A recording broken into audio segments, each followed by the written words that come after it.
I look at a picture of me as a baby. Blonde hair, blue eyes. The only way that you could tell that I was something other than white were by the hands that held me. My mother's smooth, tan hands cradling my infant body. My daddy's cocoa-colored palm gently touching her back seemed to let her know that she and we were gonna be okay. I look at a picture of kindergarten me. I'm rocking pigtails, a navy blue dress with colored socks, and carrying my Barbie lunch bag. I was the only student of color in my class, and from what my young eyes saw, I was just like everybody else. I was smiling, excited, ready for a world that wasn't ready for me.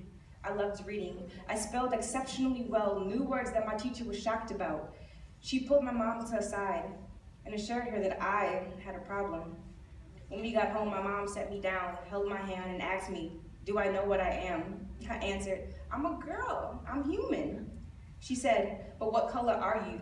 I glanced at my skin, pale in comparison to that of my mother.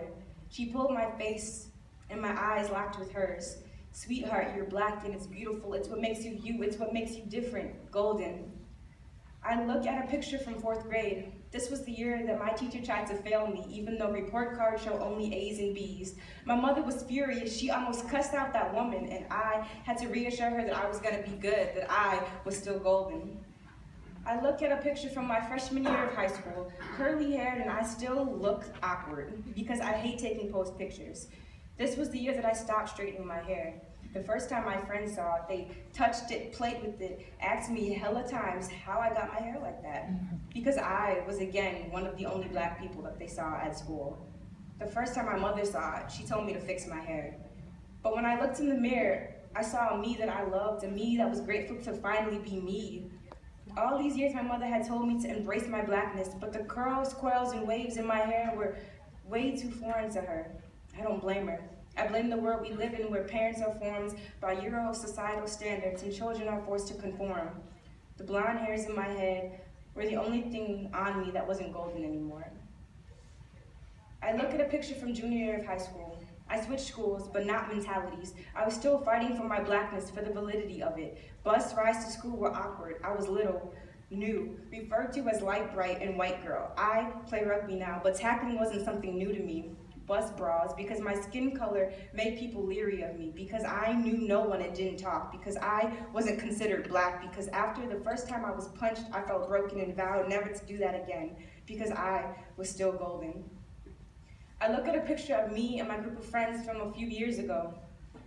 An array of complexions is what we are, an array of ethnicities. It took college for me to realize and understand that I don't have to justify what makes me me. I don't have to justify my blackness. My OG with her straight black hair and her translucently pale skin always told me that I am beautiful, that the way I talk, my voice, the bounce of my hair, its shrinkage, my lips, my blackness, that I am beautiful, that I am still golden.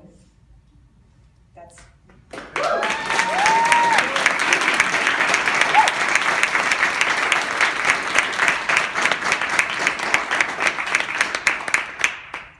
And then this last one is just, it's kind of about me as a person in general, not necessarily ethnicity. It's kind of more about my family and just being how we are. It's called My Past Creates My Canvas. Picture a painting. A pencil used to etch and sketch the image of legs spread, the constant reminder that my OG contributed to my personal frame. The reminder that I am, I become, I rise from her name. You are beautiful, she says to me.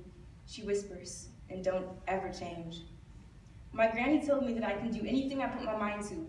She says you hold immense strength in your mind, immense courage in your heart. You can play soft or play smart, give your all, but only if you feel it, only to those who deserve it. People will try to use you. You are too kind sometimes. Know your rights because your blackness isn't a crime. Society has hinted that the only thing about being black that is liked is the ideology of the aesthetic behind our culture. Because full lips, round butt, curvy hips, and skin darker than that of a fair variety is sought after. From our other societal counterparts, being a young black girl or boy is tough. Your beauty is fetishized, your knowledge is always tested. Through these trials and tribulations, we as young black children, we grow up always having to reassure ourselves of our worth.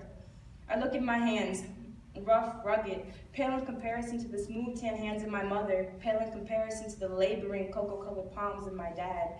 I was told my skin was too white to be black, too pale to be mulatto, pale, fair, tan, bronze, milk chocolate, dark chocolate, curly head and all. My beauty, my talent, my worth has shined.